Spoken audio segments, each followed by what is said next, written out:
자, 이어서 우리 톰슨의 이론 한번 볼게요. 챈들러 이론 정리돼요. 그러니까 조직 구조가 전략을 따르게 된다라는 거죠. 환경의 변화 때문에 결과적으로는 일인들은 발전할 수 있는 기회를 마련했다, 이렇게 정리하시면 돼요. 60년대에 나온 얘기죠, 그죠? 지금 제가 사례로 든 거는 1980년대에 나온 어떤 현상이죠. 우리가 20년 전 가까이 이야기를 한 거죠, 이론적으로. 실제로 20년 뒤에 우리나라에서 그런 일들이 벌어져요. 그래서 챈들러 같은 경우에는 제가 상당히 좋아하는 학자예요. 그죠? 앞서간 사람들. 어떻게 저런 생각을 했을까? 더 앞서간 사람이 있어요. 톰슨에 져서 Organizations in Action, 우리말로 바꾸면 움직이는 조직, 행동하는 조직, 이 정도로 번역할까?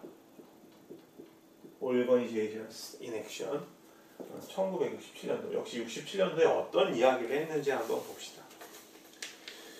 거기 이제 내용을 보면 첫 번째, 조직을 유기체로 인식했다, 이 말 한번 보세요. 이거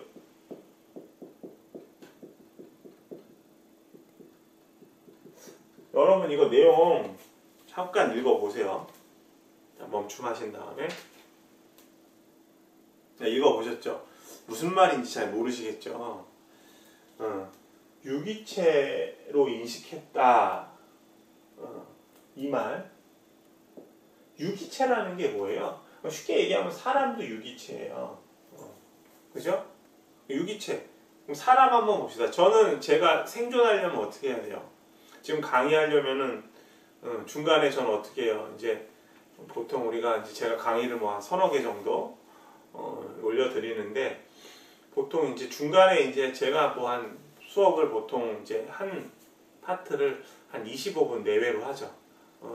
거의 많을 때 30분까지 하고 적게 할 때는 막 20분 정도라고 하는데, 중간에 이제 수업할 때 말을 많이 하니까 물도 먹고 하잖아요. 그리고 이제 뭐 제가 뭐 이 강의를 다 촬영한 다음에 식사 시간이 된다 그러면 밥도 먹고요. 그래서 기본적으로 유기체의 특징은 어떤 프로세스를 갖냐면 이 조직하고 똑같아요. 인풋해요. 뭐 먹어야 돼요. 밥을 먹고. 그럼 밥을 먹으면 소화기관에서 프로세스를 거쳐서, 그죠? 에너지를 생성하잖아요. 이 유기체, 제가 살아갈 수 있는 거. 그래서 뭐 예를 들면 뭐 생물 시간에 그런 거 배웠잖아요. 생명과학 시간에 뭐 단백질은 뭐지? 펩톤이 나와서 뭐 분해한다고 하나, 그죠? 그 다음에 뭐 여러 가지 소화액 나오잖아요. 뭐 지방 분해하는 소화 요소는 뭐다, 뭐 이렇게 해가지고. 그 다음에 이제 아웃풋, 뭐 응가를 하게 되고, 그죠? 유기체는 인풋, 프로세스, 아웃풋을 한다. 지렁이 같은 경우도 보면은 흙 속에서 여러 가지 필요한 것들을 취급하고 처리를 해서 배출하고, 그죠? 그러니까 이거를 유기체로. 그래서 조직을 유기체로 인식했다는 건 뭐냐면, 이 유기체 같은 경우에는 인풋, 프로세스, 아웃풋을 하기 위해서는 이게 이제 조직이라고, 그러니까 어떤 유기체라고 한다면, 잘 들어보세요. 이해를 잘 하셔야 돼요. 유기체는 외부와 상호작용을 하는 거죠. 무슨 얘기냐면, 제가 지금 먹는 거를 아까 말씀드렸지만 제 유기체인데, 제가 생명을 유지하려면 호흡을 해야 되잖아요. 호흡도 인풋이에요. 공기를 흡입하잖아요. 공기는 어디에 있어요? 외부에. 그럼 이제 공기가 제 코를 들어가가지고, 그죠? 기관지를 통해서 폐로 들어가겠죠. 그럼 뭔가 처리될 거 아니에요. 그죠? 폐로 들어가서 산소가, 그죠?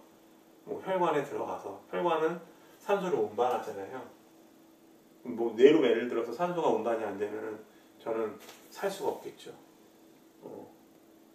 여러 가지 이런 과정들, 인풋, 프로세스, 아웃풋이 일어난다는 거죠, 유기체가. 근데 조직도 그렇잖아요. 우리가 기업 활동 앞에서 공부할 때 보면 원료를 투입해가지고 기능 단위 조직 혹은 조직 내에 있는 여러 가지 하위 부서들 간의 프로세스, 상호작용이 일어나서 아웃풋이 나온다는 거. 그죠? 마찬가지다라는 거죠. 근데 이 이론을 이제 이른바 이게 이제 시스템 이론이라는 건데, 이걸 누가 이야기했냐면 1930년대 후반에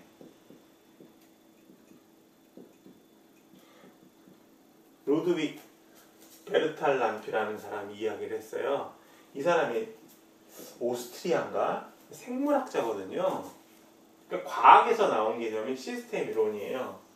그러니까 정리하면 유기체는 인풋 프로세스 아웃풋 과정을 겪고 그다음에 외부와 상호작용을 한다. 근데 이거를 이제 환경 요소가 복잡하면서 많은 경영학자들이 조직에 적용을 해요. 시스템 이론은 어디에? 조직에 적용한다. 그 말이 바로 조직을 유기체로 인식한다는 거예요. 그러니까 조직도 보면은 외부 환경과 상호작용을 하잖아요. 우리 환경 요소 앞에서 그래서 공부한 건데, 그죠? 그래서 환경과의 상호작용 과정을 얘기했다. 그래서 자, 시스템 이론 조금 볼게요. 시스템 이론 내용을 잠깐 필기를 해보면 전체 목적을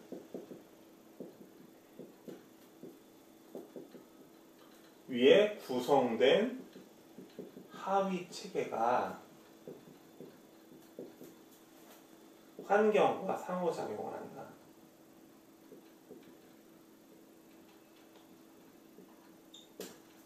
전체의 목적을 위해.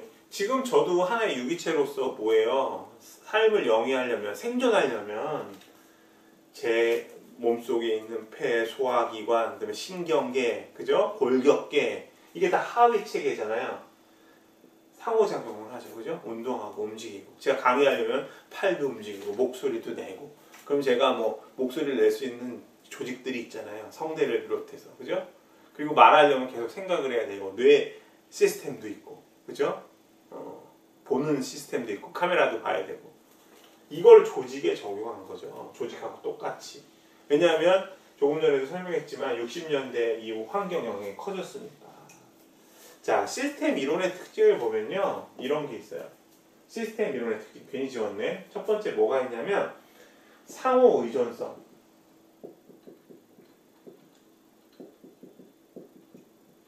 interdependency. 이 말을 붙이는 게 좋겠다. 하위 시스템 간 상호 의존성.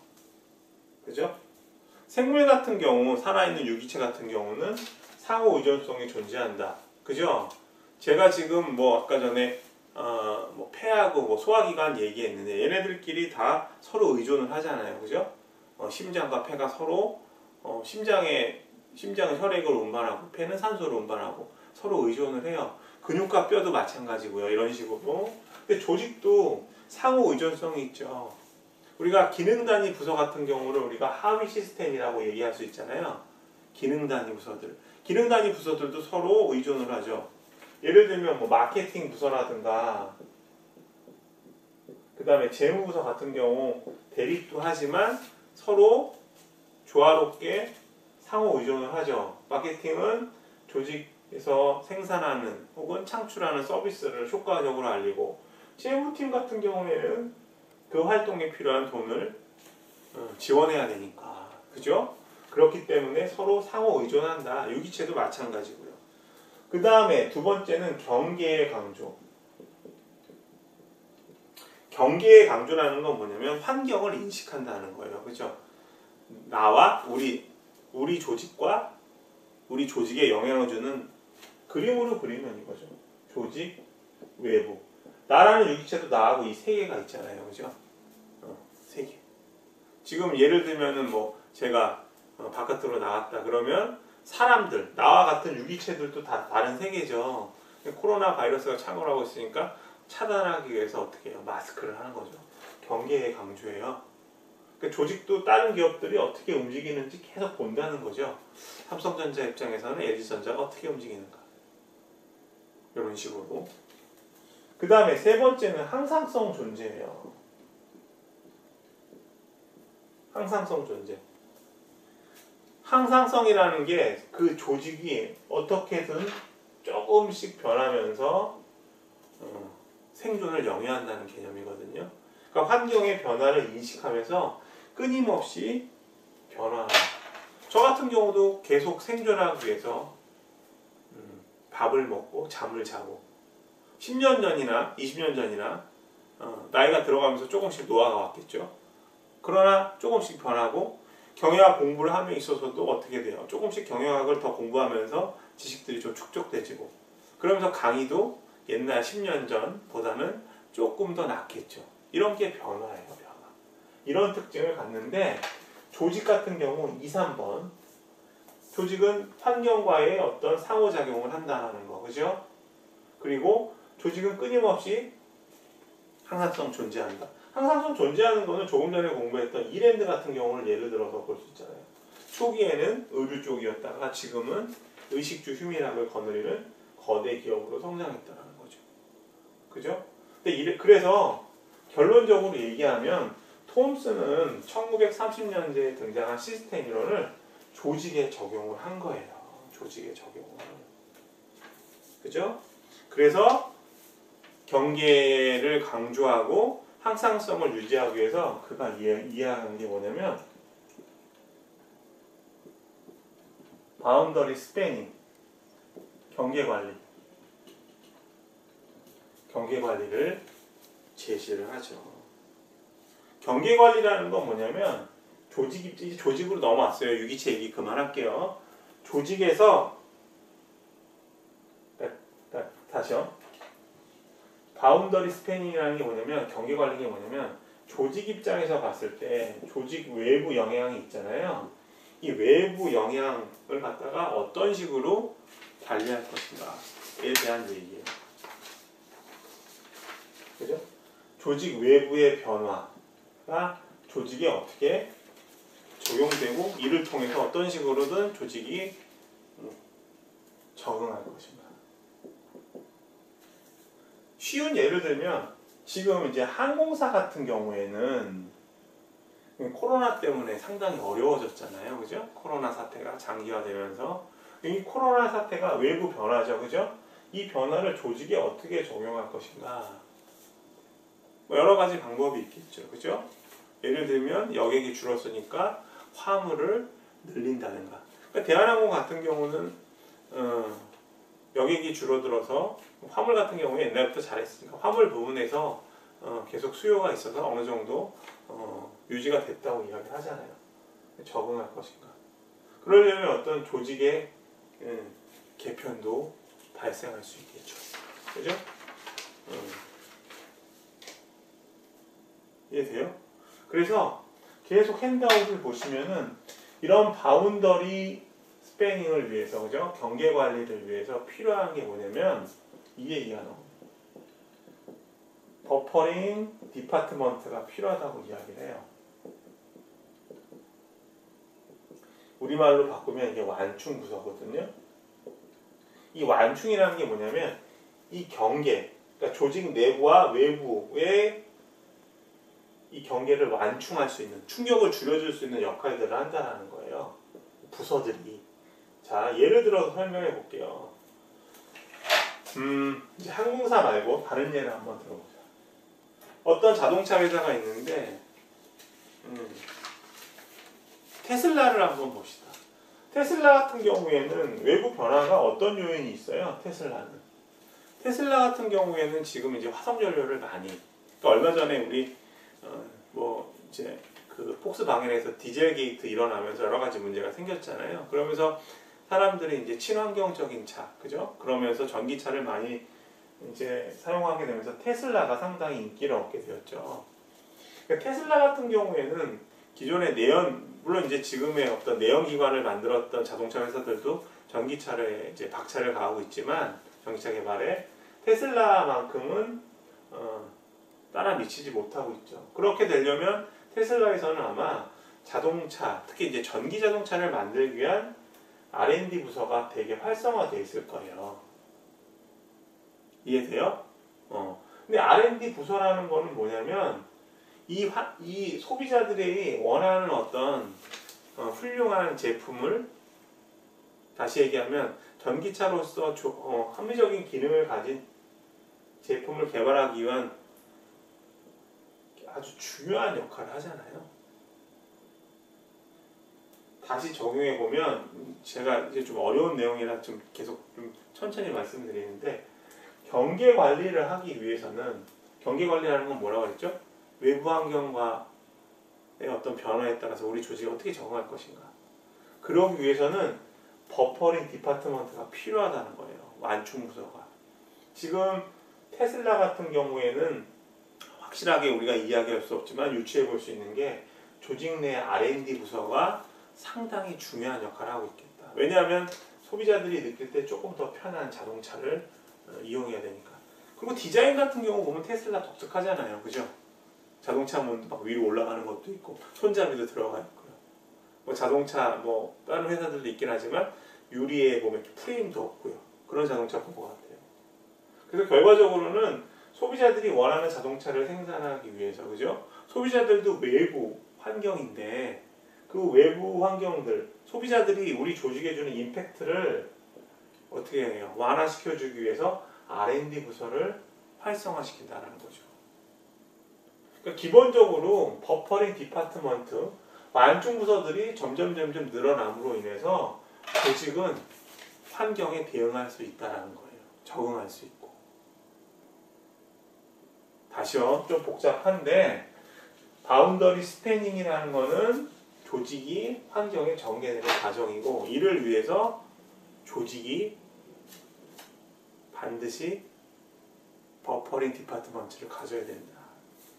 쉽게 말씀드리면 제조업에서 어떤 제품을 생산하는데 제품만 생산한다 하면 생산시설만 있으면 되잖아요.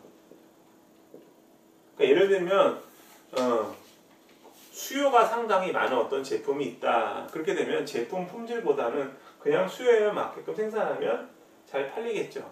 어떤 치약을 지금 생산하는데 치약 생산하는 회사가 하나밖에 없어요. 다 도산을 하고 어떤 이유에 있어서든지 잘 모르겠지만 그러면 치약이라는 게 지금은 뭐 미백 치약서부터 해서 뭐 잇몸 보호하는 치약, 별로 치약이 다 있는데 생산시설 같은 경우에는 그야말로 제품만 잘 만들면 되는 거잖아요. 그죠? 치약 종류가 하나다. 그러면 소비자들은 고를 선택이 없으니까 그래 소금으로 이 안 닦는 게 어디야? 어? 저 치약이라도 사용하면 되지. 그러니까 제품 품질에 그렇게 신경 안 쓴다고요. 그러니까 예를 다시 얘기하면 환경에 영향이 없다라는 거예요. 근데 지금은 소비자들이 치열하게 여러 가지 기능을 원하잖아요. 차별화된 제품을 원하고. 그러니까 이 생산시설을 갖다가 백업하기 위해서 지원 부서들이 많이 생기죠. 조금 전에 말했던 R&D도 있고 서비스 업체 같은 경우에는 서비스를 고객들한테 제대로 전달하기 위해서 HRD 부서가 확장된다든가 이런 것들 다 지원 부서잖아요. 이런 부서들이 뭐예요? 톰슨은 뭐라고 이야기한 거예요? 완충 부서라고 이야기를 한 거죠. 자, 이해되셨죠? 용어.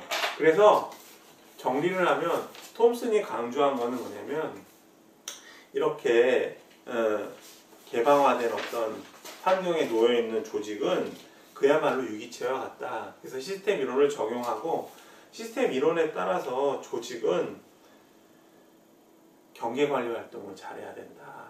환경과의 어떤 변화에 적응을 잘해야 된다. 그러기 위해서는 완충부서를 가져야 된다. 그게 바로 이른바 오르거니제이셔널 조직적 합리성이다라는 말을 한 거예요. 그러니까 조직적 합리성이라는 말을 정리를 해보면 환경을 인식하고 거기에 맞는 조직 체계를 가져가는 거죠. 조직 설계를 한다든가. 그러니까 결과적으로는 챈들러 이론하고도 관련이 있어요. 어떤 구조적인 조직의 어떤 구조적인 측면을 가져가는 거죠. 완충 부서를 갖는다는 것들은 그야말로 조직 구조와 관련된 거잖아요. 자, 그렇게 정리를 하시고 그 다음에 기술의 합리성 한번 볼게요. 기술의 합리성이라는 건 뭐냐면 테크놀로지컬, 기술적 합리성, 기술의 합리성 다 좋아요. 테크놀로지컬 레셔널리티는 제품을 혹은 서비스를 창출하는 과정에서 조직이 보유해야 되는 기술이에요. 그죠? 서비스를 대한항공이나 아시아나항공에서 승무원들의 서비스 품질이 좋다라고 한다면 그들의 그 조직 구성원들이 그 서비스 품질을 높이기 위해서 어떠한 활동들을 하고 어떠한 노하우를 갖고 있는가 이런 게 기술이 돼요. 현대 자동차가 제품을 잘 생산한다면 자동차를 잘 생산한다면 어떤 식으로 품질 관리를 하는가, 그리고 제조상에 있어서 어떤 기술들을 사용하는가, 이런 것들이 기술적 합리성이에요. 그래서 왜 제가 톰슨이라는 학자 이론을 여러분들에게 소개했냐면 1980년대, 90년대에 가면 코어 컴피턴시라는 개념이 상당히 중요해지거든요. 우리말로 얘기하면 핵심 역량이라고 해요. 그러니까 조직이 보유하고 있는 그 핵심 역량. 뭐 삼성 같으면 훌륭한 인력풀, 그죠? 그 다음에 뭐 LG전자 그러면, 혹은 LG 그러면 사람들에게 상당히 좋은 기업 이미지, 그죠? 뭐 이런 것들, 핵심 역량. 조직이 내부적으로 갖고 있는 역량들 얘기예요. 이해되셨어요? 그게 바로 조직의 기술의 합리성이랑 큰 차이가 없어요. 개념이. 자꾸 조직의 합리성이라네. 기술의 합리성, 기술적 합리성. 톰슨이 제시한 기술적 합리성과 같은 맥락이에요. 기술적 합리성에 대한 얘기를 1960년대 얘기했고 1980년대, 90년대 와서 핵심 역량이라는 개념이 상당히 중요해지니까 20, 30년 전에 벌써 이런 이야기를 했던 거죠. 앞서간 사람들이죠. 제가 뭐 훌륭한 경영학자라고 이야기하는 사람들 보면 페이올 같은 사람도 마찬가지잖아요. 그죠? 미국에서 생산 방식에 관심 두던 시기에 유럽에 있는 페이올은 조직 운영에 대한 기본 원리를 생각해 본 거잖아요. 그래서 톰슨의 이론이 상당히 매력적이라고 이야기를 할 수 있습니다. 지금 제가 장황하게 좀 설명을 드렸는데 저도 이제 톰슨의 어떤 연구 문헌들을 보면서 이게 또 우리나라 말로는 좀 소개가 좀 안 되더라고요. 그래서 저도 원전을 봤는데 상당히 어렵게 쓰여 있어서 이해하는데 쉽지가 않았어요. 제가 페이퍼 같은 것들을 이제 참조를 하는데 그렇게 어려운 페이퍼는 저도 처음이었거든요. 여러분들도 그 오르거니제이션 인 액션 직접 보실 필요는 없을 것 같고요. 지금 설명드린 게 좀 이해가 안 가시면 저한테 질문을 하셨으면 좋겠습니다. 저는 거의 한 95%는 이해한 것 같은데 또 설명하는 과정에서 좀 장황하게 설명드린 것 같아요. 자, 그 다음에 마지막으로 보면 톰슨이 얘기한 기술은 어떤 게 있느냐? 첫 번째로는 이제 롱 링크드 테크놀로지, 우리말로 얘기하면 길게 연계된 기술. 다시 얘기하면 조직이 보유하고 있는 어떤 기술적인 어떤 역량은 어떤 게 있느니 길게 연계된 기술을 가져야 돼. 우리 그 포스코에서 나오는 철강 제품들 보면은 과정이 있잖아요. 그죠? 철광석을 코크스와 섞어서 철을 분리해내죠. 그죠? 쇳물을. 그리고 그 쇳물에서 이제 불순물을 자꾸 줄여가면서 탄소를 첨가하기도 해서 탄소광도 만들고, 길게 뽑아내는 압연도 하고, 누르기도 하고, 그죠? 압출도 하고, 여러 가지를 하잖아요. 철강 제품 같은 경우는 과정이 있어서, 어떤 제품이나 서비스를 창출할 때는 과정에 대한 기술을 가지고 있어야 됩니다. 그러니까 조직이 보유해야 되는 어떤 핵심적인 어떤 능력들을 카테고리화해서 이야기를 한 거죠. 그래서 이걸 길게 연계된 기술이라고 하고요. 두 번째는 메디에이팅 테크놀로지라고 해서 매개형 혹은 중개형 기술이라고 해요. 예를 들면 우체국 같은 경우에는 뭘 연결해줘요? 사람과 사람을 연결해주죠. 제가 보고 싶은 친구한테, 지금 뭐 이메일이 있긴 하지만 편지를 보내면 원거리에 있는 친구한테 편지를 전달해주죠. 그죠? 은행도 마찬가지예요. 은행도 고객과 기업을 연결시켜 주잖아요. 그죠? 서비스업에서. 그죠? 소매업도 마찬가지고 도매와 소비자들을 연결해 주잖아요. 그 다음에 세 번째로는 이제 집약적 기술, 인텐시브 테크놀로지라고 해서 요새 이제 자동차 같은 경우에는 여러 가지 기술들이 집약돼 있죠. 그죠? 요새 자동차 같은 경우에는 전자장비가 어마어마하게 들어가잖아요. 1980년대, 90년대만 하더라도 자동차는 기계장비라고만 생각했는데 지금은 전자장으로 다 제어가 되죠. 그죠? 계기반서부터 해서. 그래서 자동차 같은 것들은 아주 여러 가지 기술들이 복합적으로 적용되어 있는 거죠. 그래서 집약적 기술을 보유해야 된다. 그래서 기술들의 어떤 메타 기술이라고 해야 되나? 그런 것들을 제시해서 상당히 중요해요.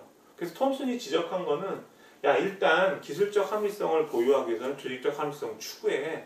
조직적 합리성이라는 거 뭐야 그러면은 조직은 유기체처럼 외부 조직과 상호작용하니까 경계관리가 상당히 중요해. 그러기 위해서는 경계관리를 위해서는 완충부서들이 필요해. 이를테면 생산활동에 필요한 여러가지 지원부서를 갖춰야 되지. 그래서 조직적 합리성이라는 걸 정리해보면 환경을 인식하고 거기에 맞는 조직을 설계하고 구조를 갖춰야 된다. 그걸 바탕으로 해서 조직이 사용할 수 있는 기술들이 롱 링크드 테크놀로지, 미디에이팅 테크놀로지, 인텐시브 테크놀로지가 있어. 이런 이야기를 한 거죠. 네. 그래서 60년대 사실 환경의 영향이 60년대는 아주 크다고는 얘기할 수 없지만 미리 이야기를 해서 톰슨의 이론을 가만히 들여다보면 1980년대 이후, 70년대 이후에 환경이 복잡해진 환경에서 상당히 생각해 볼 수 있는 의미가 있는 이론이다. 이렇게 이야기할 수 있습니다. 자, 시간이 조금 더 있으면은 마지막까지 좀 하는데 오늘은 좀 다룰 내용이 많아서요. 여기까지 하고요. 그 다음 시간에 이제 전략적 흐름에 대한 것들은 7, 8장이랑 연결이 되니까 그 뒤에 공부하는 것이 더 편할 것 같습니다. 자, 장시간 수고하셨습니다.